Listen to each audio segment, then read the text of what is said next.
بسم اللہ الرحمن الرحیم۔ السلام علیکم۔ ہجرت کی رات جب آپ حضرت صلی اللہ علیہ وسلم حضرت رضی اللہ عنہ کو اپنے بستر پر سلا گئے، صبح ہوئی تو حضرت علی رضی اللہ عنہ حسب معمول نیند سے بیدار ہوئے۔ قریش نے قریب جا کر انہیں پہچانا، پوچھا محمد صلی اللہ علیہ وسلم کہاں ہیں؟ حضرت علی رضی اللہ عنہ نے جواب دیا، مجھے کیا خبر، میرا پہرا تھا، تم لوگوں نے انہیں نکل جانے دیا اور وہ نکل گئے۔ قریش غصہ اور ندامت سے حضرت علی رضی اللہ عنہ پر پل پڑے، ان کو مارا اور خانہ کعبہ تک پکڑ لائے اور تھوڑی دیر بعد جلس بیجا میں رکھا، آخر چھوڑ دیا۔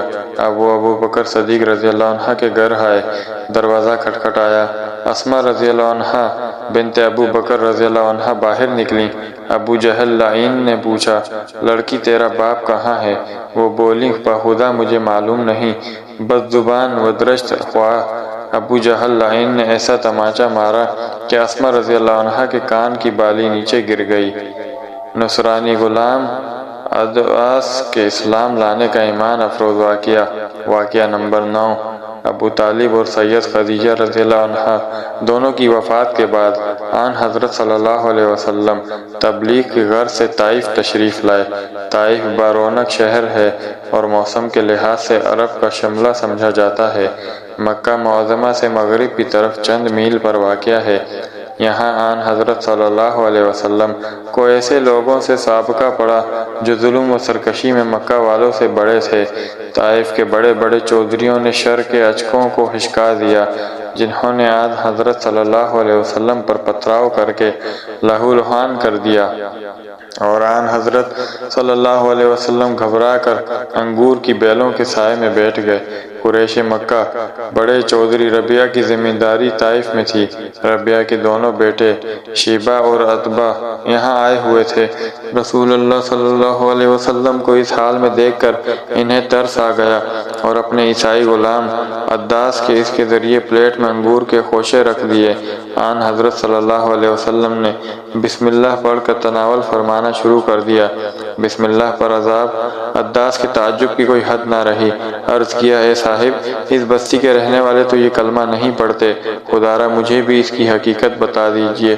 رسول اللہ صلی اللہ علیہ وسلم، تمہارا وطن کہاں ہے اور مذہب کیا ہے؟ عداس، میرا وطن نینوا ہے اور مذہباً نصرانی ہوں۔ رسول اللہ صلی اللہ علیہ وسلم، وہی نینوا جہاں ایک مرد صالح یونس علیہ السلام بن متی پیدا ہوئے۔ یونس علیہ السلام بن متی بھی اللہ کے رسول تھے۔ عداس، یونس بن متی کو آپ نے کیسے جانا؟ رسول اللہ صلی اللہ علیہ وسلم، یونس علیہ السلام نبی میرے بھائی تھے، میں بھی نبی ہوں۔ رسول اللہ صلی اللہ علیہ وسلم کی زبان سے یہ کلمہ ابھی پوری طرح ادا نہ ہوا تھا کہ عداس نے سر سے پاؤں تک رسول اللہ صلی اللہ علیہ وسلم کے روئیں روئیں کو بوسہ دیا۔ شیبہ یہ منظر دیکھ رہا تھا، اس سے رہا نہ گیا۔ غلام واپس لوٹا تو کہا، اے بد نصیب، تو اس شخص سے کس غضب کی حقیقت کا اظہار کر رہا تھا؟ عداس نے کہا، اس وقت دنیا جہاں میں یہ شخص سب سے بہتر ہے، اس نے مجھے ایسی باتیں بتائی ہیں جنہیں دوسرا جان بھی نہیں سکتا۔ شیبہ نے کہا، ارے تیرا دین اس کے دین سے بدر جہاں بہتر ہے، اس کے دین میں نہ چلے جانا۔ اور ایسا ہی ہوا۔ عداس رضی اللہ عنہ مسلمان ہو گئے۔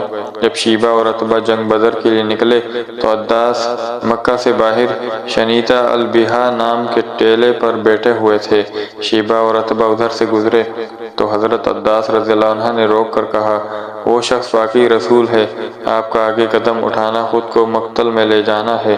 مگر شیبہ اور عتبہ کی تدبیر میں اپنے سرغنہ ابو جہل سے ہم بغل ہو کر بدر کے اندھے کنویں کی بحث موت درج تھی، اور عداس کے مقدر میں بدر کی بادشاہت کا عروج۔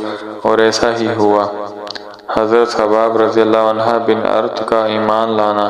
حباب رضی اللہ عنہ بن ارت کے اسلام کے قبول کرنے کے زمانے میں اسلام کا اظہار مکہ میں ایسا شدید جرم تھا جس کی سزا میں مال و دولت، عزت و ناموس ہر چیز کے ہاتھ دھونا پڑتا تھا، لیکن حضرت حباب رضی اللہ عنہ نے اس کی مطلق پرواہ نہ کی اور بیاباں وحل اپنے اسلام کا اظہار کیا۔ یہ غلام تھے، ان کا کوئی آدمی مددگار نہ تھا، اس لیے کفار نے ان کو مشق ستم بنا لیا۔ اور ان کو بڑی دردناک سزائیں دیتے تھے۔ ننگی پیٹھ دیکھتے ہوئے انگاروں پر لٹا کر، سینے پر ایک بھاری پتھر رکھ کر ایک آدمی اوپر سے مسلتا اور اس وقت تک انگاروں پر کباب ہوتے رہتے جب تک خود زخموں کی رطوبت آگ کو نہ بجھاتی، لیکن اس سختی کے باوجود زبان کلمہ حق سے نہ پھرتی۔ رحمت للعالمین اس کسب پرستی کی حالت میں تعلیف کل فرماتے تھے، لیکن ان کا آقا اتنا سنگ دل تھا کہ وہ ان کے لیے اتنا سہارا بھی برداشت نہ کر سکا اور اس کی سزا میں لوہا آگ میں تپا کر ان کا سر داغا۔ انہوں نے آن حضرت صلی اللہ علیہ وسلم سے کہا، میرے لیے بارگاہ الہی میں دعا فرمائیے کہ وہ مجھ کو اس عذاب سے نجات دے۔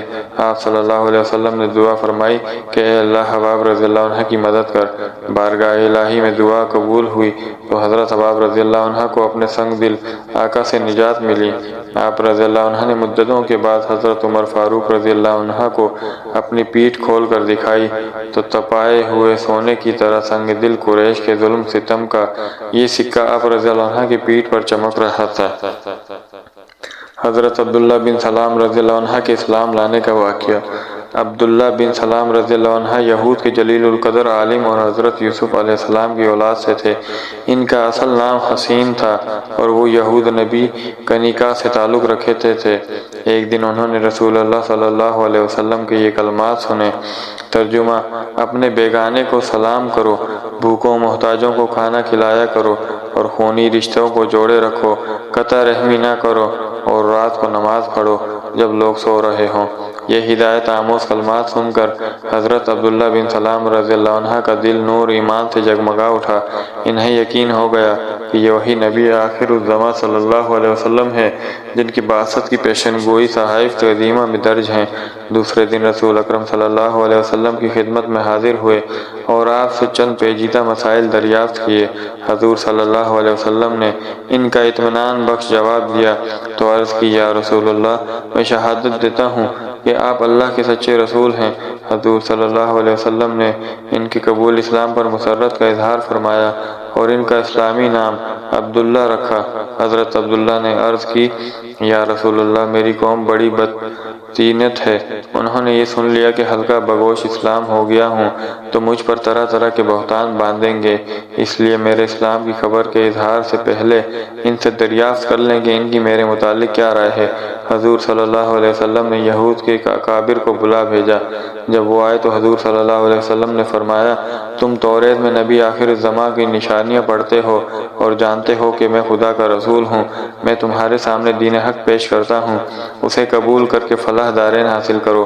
یہودیوں نے جواب دیا، ہم نہیں جانتے کہ آپ اللہ کے رسول ہیں۔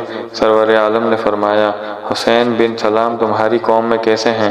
سب یہودیوں نے بیک آواز جواب دیا، وہ ہمارے سردار اور سردار کے بیٹے ہیں، وہ ہمارے عالم کے بیٹے ہیں، وہ ہم سب میں اچھے اور سب سے اچھے فرزند ہیں۔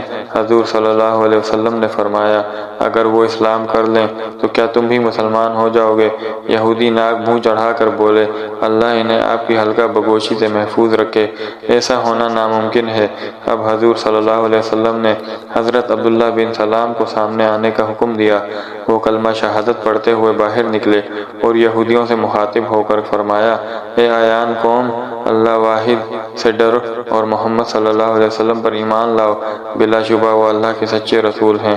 حضرت عبداللہ کا قبول اسلام یہود پر برق خاطف بن کر گرا اور غم و غصے سے دیوانے ہو گئے اور چیخ چیخ کر کہنے لگے، یہ شخص عبداللہ بن سلام ہم میں سے سب سے برا اور سب سے برے کا بیٹا ہے، ذلیل بن ذلیل اور جاہل بن جاہل ہے۔ حضرت عبداللہ نے رسول اللہ صلی اللہ علیہ وسلم کی خدمت میں عرض کی، یا رسول اللہ صلی اللہ علیہ وسلم، آپ نے یہود کی اخلاقی پستی دیکھ لی، مجھے ان سے اسی افطرا پر درازی کا اندیشہ تھا۔